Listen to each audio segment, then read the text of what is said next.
ashram of Saint Ramana at Arunachala drew crowds of devotees on September the 1st to mark the completion of 50 years since Ramana first set foot on the sacred soil of this historic mountain shrine.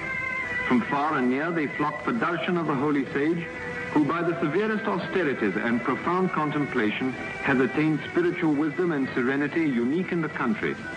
Thousands draw comfort from his mere presence, for he neither preaches nor blames, setting at ease all who come to him by the essential goodness he radiates to all around.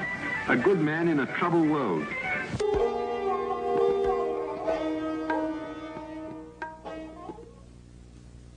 He adhered to a punctual routine, which included going out for a stroll twice a day. At these times he would walk up on the slopes of his beloved Arunachala hill, and if any attachment to anything could be said of him, it was surely an attachment to the hill. He loved it and said it was God himself, the spiritual heart or center of the earth. He seemed to never be so happy as when wandering around its slopes, and once remarked that there was not one spot on the hill where he had not set his foot. He also encouraged devotees to walk around the 8-mile circumference of the hill, as it has been well known from ancient times to be a very potent spiritual exercise. Generally, the Maharshi appeared to be indifferent, a witness to what was going on around him. Nevertheless, he was always aware of what was happening and seemed to be very particular about certain matters.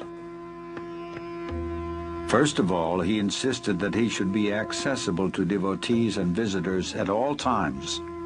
Even on the day of his death, when he had no strength to even hold his head erect, he asserted that devotees should not be prevented from seeing him. He was also very keen that visitors should be fed immediately upon their arrival, and food should be well cooked and nutritious. He participated and supervised meal preparations for many years. The Maharshi was adamant that no preferences should be given to him in way of food or conveniences. If it is good for me, it must be good for all, he would say when some special food preparation or medicine was offered him. He would then make the attendants distribute the item to everyone present before he would take it himself.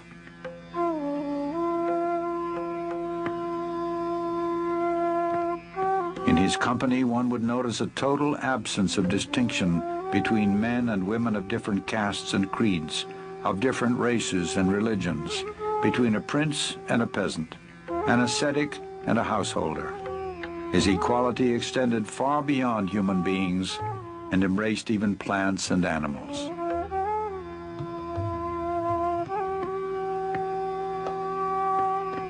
His love for and affinity with animals can be compared only to that wonderful child of Christ, St. Francis of Assisi.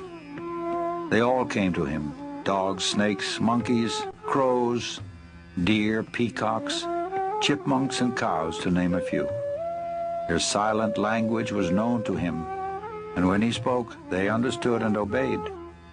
He arbitrated the monkeys' quarrels. He has been known to speak to the wild leopards and cobras, and the whole animal kingdom accepted him as their guardian and defender. All felt his grace and acted with intelligence in his presence.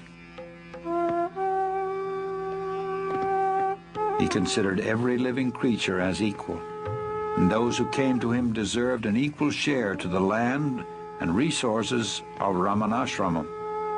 He often mentioned that this was their territory all along, and we humans have just come and occupied it. If they could speak, they would claim their rights as well. Besides this, he maintained that every creature, from man down to the smallest insect, was an equal manifestation of the Supreme Self, the imperishable One. And even an animal can progress spiritually and on rare occasions attain liberation. This was demonstrated in the life of the cow Lakshmi. For over 20 years she lived in the ashram and exhibited a rare devotion to Bhagavan and intelligence in all matters. Bhagavan fully reciprocated her gentle devotion, and on her last day, and her end was near, unperfect reality.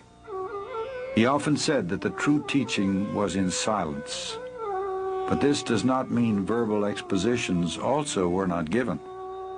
And although he authorized many different methods of spiritual practice, he, however, laid the greatest emphasis on the path of self-inquiry. The first and foremost of all thoughts that arise in the mind is the primal I thought. It is only after the rise or origin of the I thought that innumerable other thoughts arise.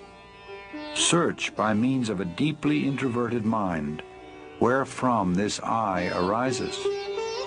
If we go inward questing for the source of the I topples down, and immediately another entity will reveal itself, proclaiming I. Even though it also emerges saying I, it does not connote the ego, but the one perfect existence. People of all religions came to him, and he never advised any of them to change their faith or abandon their creeds. He answered all their questions patiently.